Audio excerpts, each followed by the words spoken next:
teaches those. So it's either math or reading, and I felt like math would be more concrete of an example for us to kind of do and walk through together and learn together. And then we might could look at some other things, because 48-hour challenge is this. You talk about what you want, the standards you want to teach for 48 hours, how you can cover it in 48 hours. So that's got to be a standard about this big, because it's just a sliver. And so we do a pretest, and we've already got some examples for you, because I didn't want y'all to have to do too much. And then you teach the 48 hours, so the 2 periods of math. And then on the 4th day, you do the post-test. And then we come together and we talk about what we learned through looking at one standard that deeply. And then we're going to share this with principals in January. And then the ICs and myself are going to share it at the IC meeting, IC principal meeting in February. I feel like we do a good job as a school looking at standards and really breaking them down as a whole, especially in our upper grades. But I just want to walk through it with you guys so that we can have some rich conversations, so that then we could be the catalyst for what we did, and then I can do it for each grade level, and we can learn at each grade level. What's wrong, Mr. Hoylett? Why? Like, why 48 hours? What's the reason? That's just something they were doing. And really, it's just supposed to be about this big. It's just kind of like your SLOs. They've changed it to be formative, like ongoing. And this is what we'll get to the formative piece, but that's kind of what they're saying is taking something you can teach, making it a manageable size, and then seeing the pre and the post data, and then moving on to the next thing. Small chunks, I guess. It'd be picking a standard. A standard. One standard.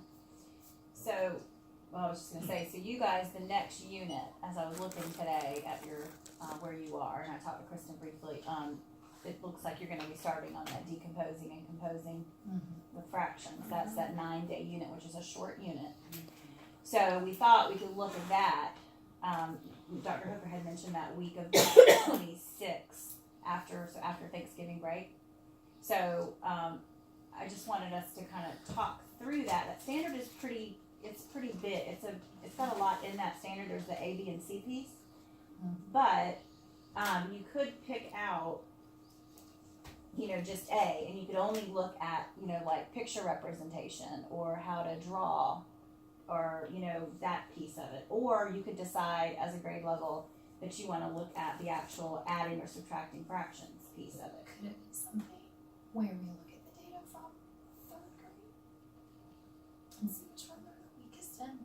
I don't think 3rd grade does adding and subtracting. They just Well, do they do representation. they do some stuff with fractions, but not, It's not as deep as it used to be. they do decomposing, I think. But we're giving them a pre-test, and with the pre-test, we'll know where to head and then give Right. it back to them. So I'm gonna I printed out that unit just so we could kind of, and I also printed out the unpacking of the unit from the State Department.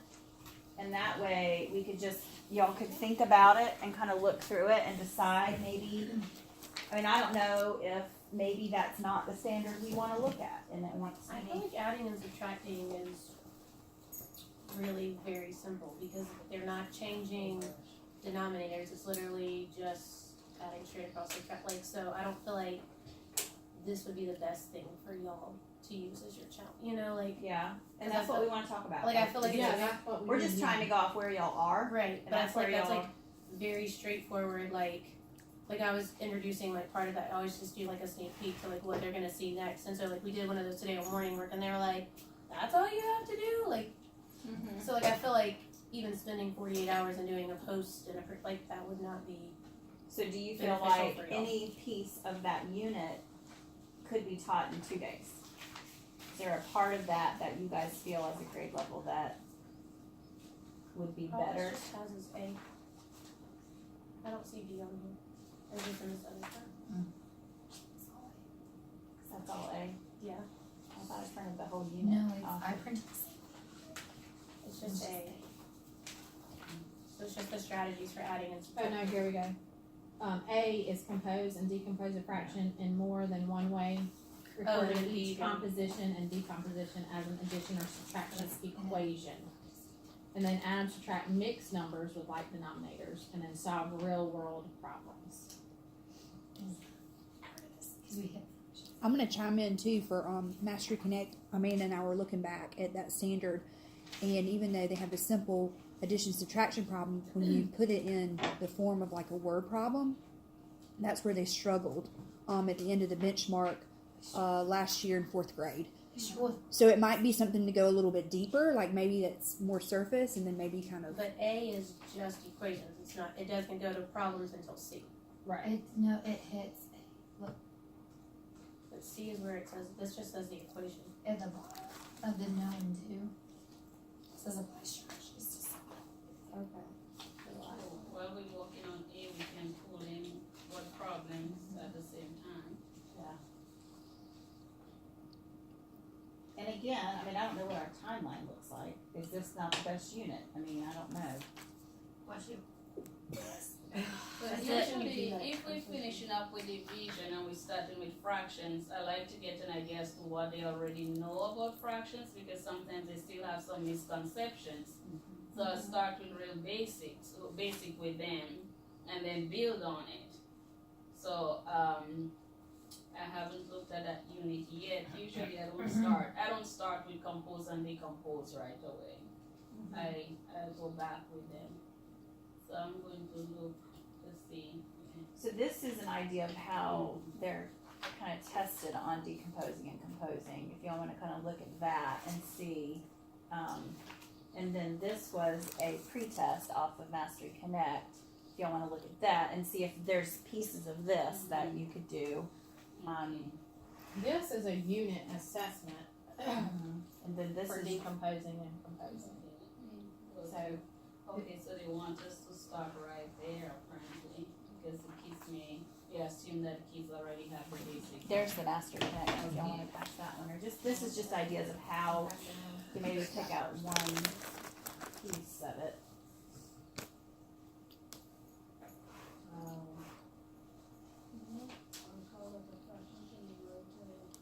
I mean, are they pretty good, like when you compose and decompose fractions, do they get that pretty quickly? Is that why they get the adding and subtracting so fast, is Well, just because the- of that part? Or is that just the procedure? I think it's just procedure. Yeah, it's just the It's basics. exact- Right.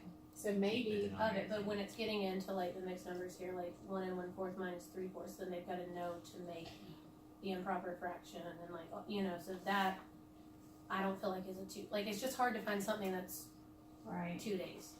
Like That's- that's yeah. gonna need more than 2 days. okay. Like at least for my kids, I know it Which part? The adding and subtracting? with the mixed numbers, because then they've got to know improper fractions and they've got to know parts and wholes. But So they're it just does looking say at though, just decomposing. If you look at this piece of it, it does say that, this unit focuses on adding fractions, not mixed numbers. With the sum less than 1 and greater than 1, adding mixed numbers is unit 9. But then that's But- on here on this one that you just gave us. I'm so confused.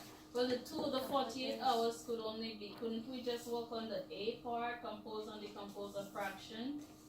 Yeah, Just that part for 2 days, because we wouldn't have time to go, like, add and subtract mix, that will take a while. Right. So couldn't we just work on the decompose and compose for the 2 days, because it's a little bit easier. It's just a matter of jumping into it, trying to refresh their memory from 3rd grade fraction to get them ready to understand the whole concept of fractions, so. I think this would it give could us a work good for idea. 2 days. You may wanna look at, this Yeah. is the decomposing and composing Yeah. fractions, that's the benchmark for that. I think this that might not be bad then. And remember, the pre and post, it's only like 5 questions. Yeah, on So the it's- We would just pick decomposing. You some would of those. pick some of those Yeah. that you feel Kind of like give a a good representation. representation of what they know about composing and decomposing fractions. Yeah, we could do one Just day that. composing, And next one thing, day Yeah. decomposing, and then test and them, then none. And then have 5 Mhm. questions And as see how far as they their do. pretest. and go back to see. And then we can just talk about what we learned or Mhm. what we would want to know more Like about processes. or what we think we can learn from each other. I mean, there may be something that Mr. Hoyland or Miss Lay does that I don't do. How can I improve my instruction? You know, because I know I was never good at doing subtraction across zeros, teaching it. I could do it, but getting the kids to understand it. But my neighboring partner, Miss Bogle, it was like she had this subtraction whisperer thing that she did on the students, and they all understood it. So you got to, see what we learn. What do y'all think? I think this would be a great start, and then if I can see people saying, well, they picked the easiest two to do, so if it goes okay and you get what you're looking for, then great, but if we need to do something harder, we may need to do it again, because those are kind of easy. Well, But like you said, I mean, I know it's. but really, 48. what are the DOK level? I mean, if we think it's easy, is it really easy? It's more, I guess, easier at a 1 and a 2 than it is at a 3 and a 4. So we want to make sure we get DOK levels 3 and 4 too, and we can talk through that as well, because it's more about depth, and not Right. breadth. So they need to work problems so that Yeah. They struggle with them. we can't just let it be. These work problems, I think, would be too much to do, and for like that seems to be an area where they struggle and need more than 2 days to cover that. I think for like the sure. pictorial stuff would be. Yeah, good. that's what I was Really thinking, to like go drawing the through representation. and of having the- to like physically do Yeah. it. Well, y'all decide from this what you would like to pre and post. Who does math? Who's doing math? Okay, so maybe you look over it. The team too. I mean, y'all can kind of decide.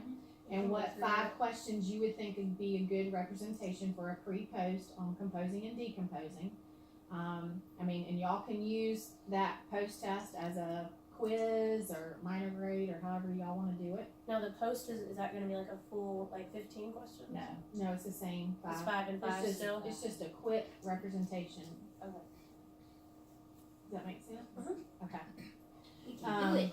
And then at the end, so this is the meeting to kind of decide, and then y'all talk through the assessment, and then at the end, when we get back together, we'll look at the results and we'll talk through different levels of understanding of what you, because we'll create a tracker for this as well. Determine intervention or personalized learning, like let's say a student just doesn't get it, now pictorial, normally they get it, but maybe there's somebody that doesn't get it. Use the data to self-evaluate your own practice and efficacy. So really looking at our instruction, and maybe Miss Smith, like I said, does it, my kids flopped, her kids didn't, is it my kids, is it, or something I can do different for my kids that I didn't do?